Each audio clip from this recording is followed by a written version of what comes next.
नाबालिका झील को अपहरण कर दुष्कर्म हत्या घटन अभियुक्त आजीवन कारादंडादेश स्वतंत्र फास्ट कोर्ट जन 2016 मसीहा जाजपुर जिला कोरै थाना अंचल 17 वर्ष गर्भवती नाबालिका झील को अपहरण कर दुष्कर्म कर हत्या करथिला अभियुक्त नवकिशोर माझी एथेस प्रमाण नष्ट करने को मृत शरीर को एक स्कूल और पाइखाना सेफ्टी टांकी पकाई अभियुक्त विद्यालय कर्तृपक्ष सेफ्टी टांकी निकट में रक्त छिटा देखि पुलिस को खबर देते पुलिस मृत शरीर उद्धार करने पीड़िता मामू मृतदेह को चिन्हट करते एने पीड़िता परिवार पक्षर थाना लिखित अभियोग होता अभियोग को भित्ति कर पुलिस खोजाखोजी पर अभियुक्त नवकिशोर को गिरफ्त कर कोर्ट चालाण कर आज मामलार शुणाणी कर आढ़क पोक्सो अदालत 40 जन साक्ष्य प्रमाण को ग्रहण कर अभियुक्त नवकिशोर को आजीवन कारादंडादेश 10,000 टंका जरिमाना शुणाई एसत अनादेय 6 मास अधिक कारादंडादेश निर्देश देते आढ़क पोक्सो विचारपति विजय कुमार जेना यह मामला सरकारी वकिल राजेंद्र प्रसाद नायक परिचालना कर राजेंद्र प्रसाद नायक पब्लिक प्रोसिक्यूटर पोस्को कोर्ट एटा 3/1/2016 मसीह घटना कोरै थाना अंतर्गत रणेश्वरपुर ग्राम में घटी घटना से 3/1/16 जाजपुर जिला अंतर्गत से पीड़िता को आसामी नवकिशोर माझी एटू अपहरण करके लेकिन पलाई जाइतिला नहीं जाई से राति 10टा समय ग्रामर जो लबणेश्वर प्राइमरी स्कूल पिंडारे धर्षण करथिला धर्षण कर सारा पर से प्रमाण नष्ट करने हत्या करथिला हत्या कर सारी से दिन राति से झील को हत्या कला स्कूल पछपटे जो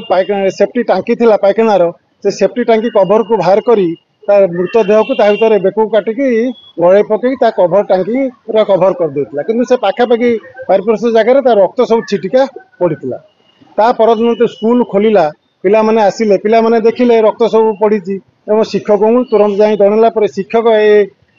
रक्त को देखिकी सांगे सांगे पुलिस की इनफॉरमेशन देते पुलिस आसिकी से सेफ्टी टांकी को उठेला पर देखले गोटे अचिना युवतीर मृतदेह तादरे पड़ी और तादरे किसी स्वर्ण अलंकार लगिक अच्छी तापर पुलिस इन्वेस्टिगेशन कला और से पाखापाखि एरिया लोक सब जानिले जे एमती गोटे अचिना मृतदेह पड़ी बोली तेणु से झीर मामू घर से पाखरे से झीर मामू आसी से झीटी को आइडेंटिफाई कला जे ये ता निजर भाणीजी बोली सी आसिक जनइला पीड़ितार परिवार को जनइला कोरै थाना जाए कोरै थाना ए संक्रांत देता से 4/1 लजिंग एफआईआर लज कर पुलिस इनक्वारी कर देखला नवकिशोर माझी हत्या कला से दिन झील तार पीड़ितार एटीएम कार्डटा बापार नहीं जाता से सब राति 10,000 टंका से एटीएम कार्ड द्वारा उठेला जहाद्वारा कि टंका ब्लॉक करदे टंका 10,000 उठेला टंका नहीं कि से बालेश्वर जिला को तार परिचित लोक पाखु से पलैला आसामी पलैला पुलिस इनक्वारी 7/1/2016 पुलिस से तेंतुली खुंटा ग्राम कोरईर गोटे जगार आसामी बुलुवा समय